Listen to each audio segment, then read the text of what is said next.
All right, Shalom. First and foremost, I want to give all praises, all honor, and all glory to Yahweh, Bahashim, Yahushai, Baharakakwaдаsh. I would like to give double honors to my elders and apostles of Great Millstone that do well. Peace and salutations to the Lord's elect, the hopeful elect in the 1/3, pushing us 100% truth across the four winds so we can see the elect and make it to the kingdom. All right, I'd like to do a quick lesson all through the spirit and power of Yahweh Shemel Shai. And Lord's will, I'm going to entitle it, Your Riches Will Not Profit You, But Preserve You. Okay, so I just came across this article, and one scripture immediately came to mind, but then a few other scriptures came to mind as well. All right, so here we have it, a article about world's richest 10 people. All right, and a lot of these people that you see on here, okay, are Edomites. And the days that we're coming into, all right, the money that these men have gathered, all right, through wickedness, that they've coveted, that they've, lusted and loved after and got through ill-gotten gain. Now, it will not profit them in a sense of deliverance, but it will preserve them, all right, for judgment, okay? See, Yahweh Shemel Shai is cold, man. While these men are reaping in, this moth-eaten thick clay of banknotes backed by nothing, this same money, okay, is actually going to preserve them to be the first Edomites, all right, in our kingdom. So let me read a couple scriptures, and Lord's will be edifying. This is Proverbs 11:4. Riches profit not in the day of wrath, but righteousness delivereth from death. That's right. See, the money that you have, all right, you're not going to be able to buy your way into the kingdom, but this money that you have, all right, will buy you a ticket, okay, on a bunker, okay, and some deep base somewhere that will preserve you from the looming doom that's also prophesied. But within that, you're going to find out that you per se protected yourselves, okay, from the missiles, but you didn't protect yourself, all right, from Yahweh Shai. This is Ecclesiastes 5:10. It says, He that loveth silver shall not be satisfied with silver, nor he that loveth abundance with increase. This is also vanity. You see, because this money that they have, it's pointless. You cannot, you can't bribe Yahweh Bashem Yahweh Shai. You can't pay back with FRN notes the judgment that's coming for you. Even the Lord said that to other nations in the book of Joel. What shall you basically offer me? You see, because judgment is coming down the pike. Okay, judgment is coming down the pike, as they say. So this money that they have is not going to profit them, but it will preserve them. Okay, because there are prophecies that have to play out, and these rich men that they are showing you, and other rich men, and the ones that have enough money to where their names aren't even mentioned, that same money and that status, okay, it is going to preserve them as the first crops, man, the first gen, okay, of Edomites that will receive judgment in our kingdom. This is Acts 8:20. But Peter said unto him, now this is an account speaking to a sorcerer Israelite, but there's a point to be made. Acts 8:20. But Peter said unto him, Thy money perish with thee, because thou hast thought that the gift of the Most High may be purchased with money. You see, so the money that they have is going to perish, but the same money that they have is going to preserve them. Now I'm going to get it, but I just kind of want to build it up, all right, because people have this false notion, okay, that money solves everything. It's not. It says riches profit not in the day of wrath.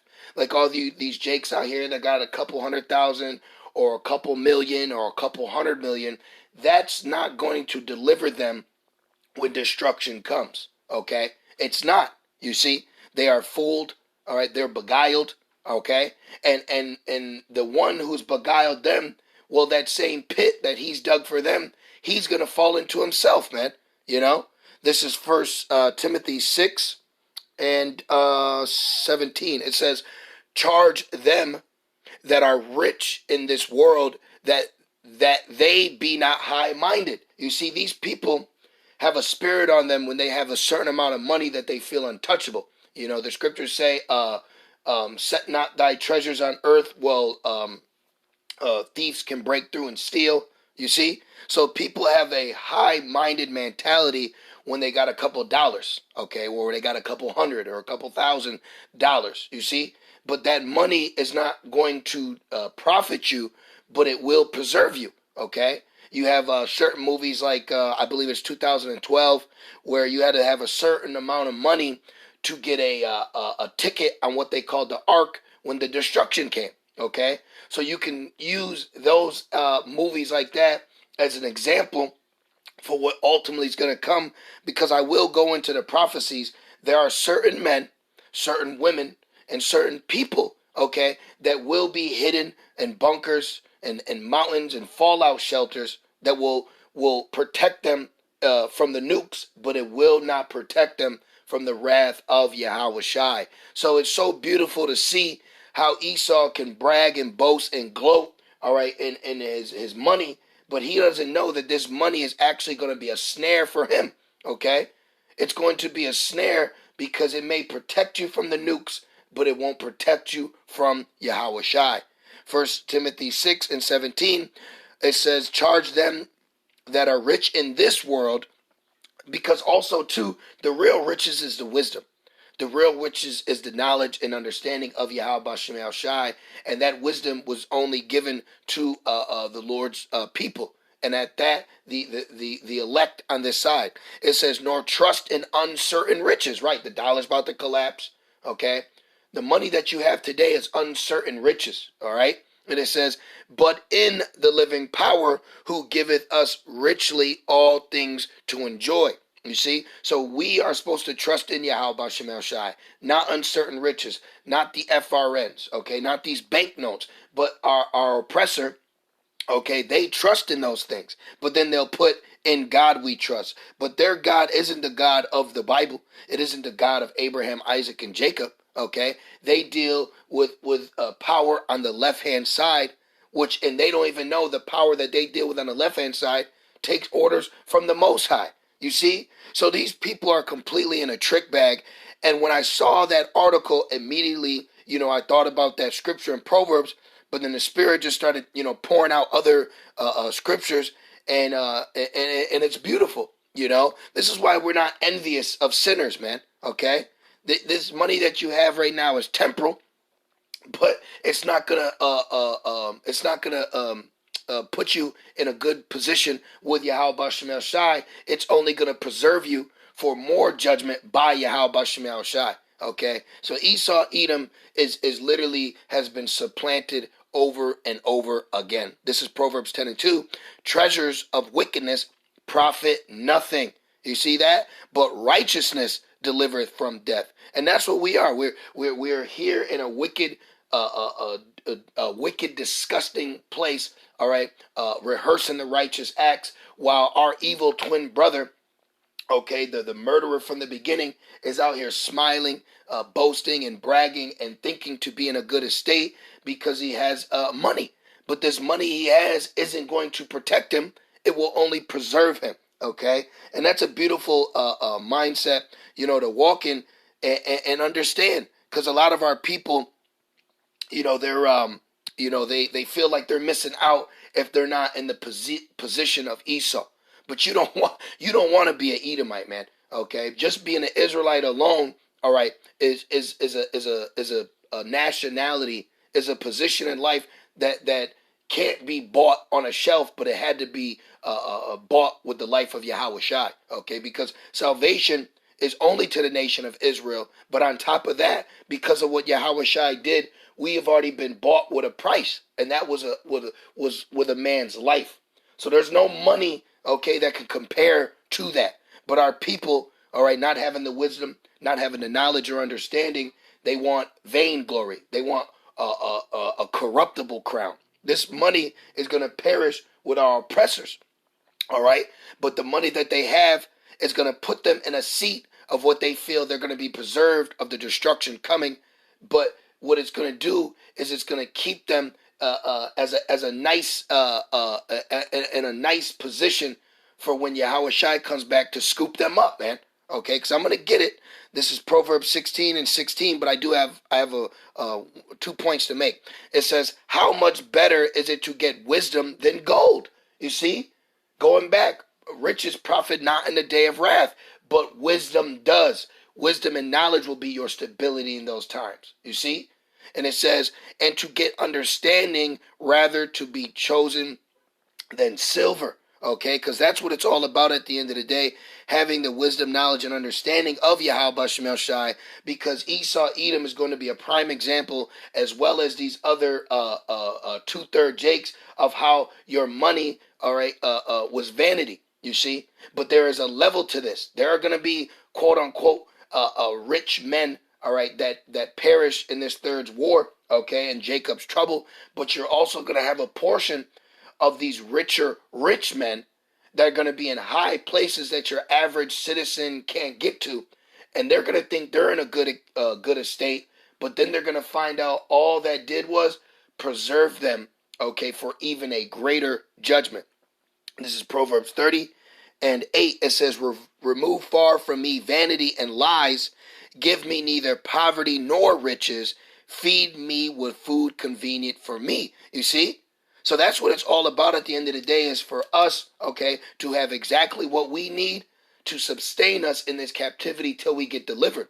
But these other men, okay, of our people, they have become corrupted by the vanity of this world, and that's ultimately what's going to destroy them. Now, they weren't chosen from the foundation of the earth, so it plays out, because the Most High makes men rich, he makes men poor. Let's get that real quick.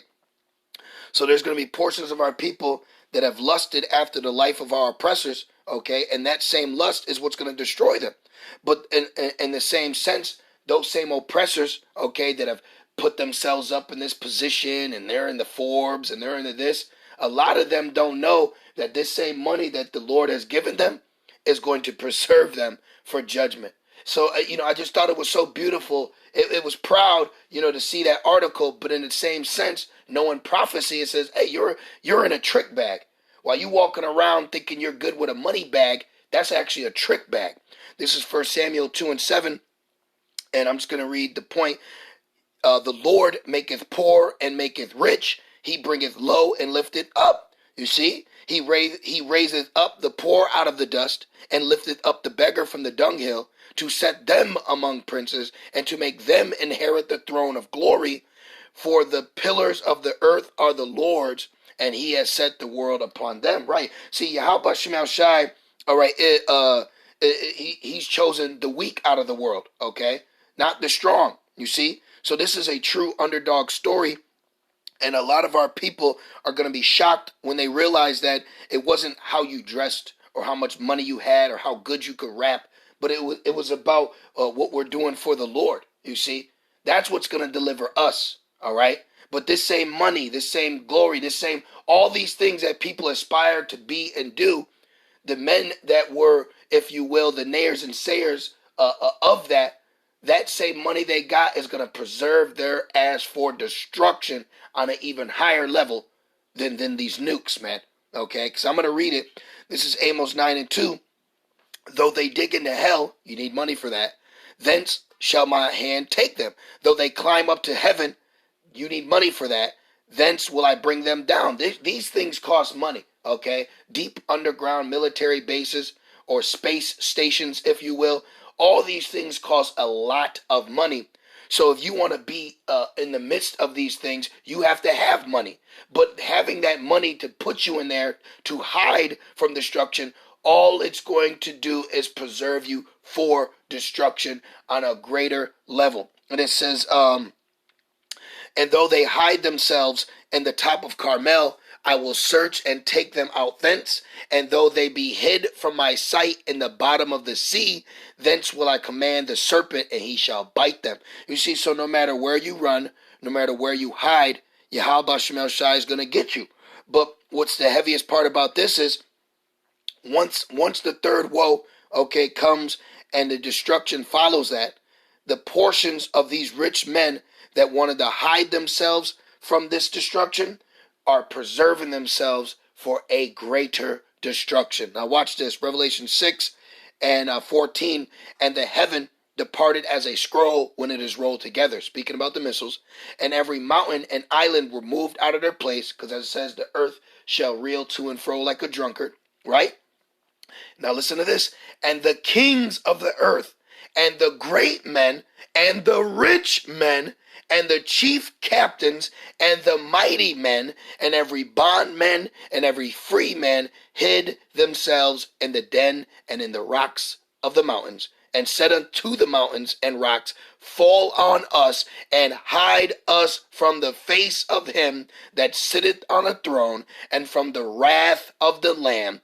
For the great day of his wrath is come, and who shall be able to stand? You see that? So I thought it was beautiful how seeing Esau is bragging about how rich he is, but what he doesn't know is your riches will not profit you in a day of wrath, but through prophecy there are portions of you where your riches will preserve you, all right, from that wrath, but it will not preserve you from the Lamb. Okay, so I just thought it was beautiful. I seen this article, and immediately through the Spirit, those were the scriptures that were coming to me, and that should comfort you. Okay, this is why I said we don't envy our oppressor. Okay, but this is why we're here to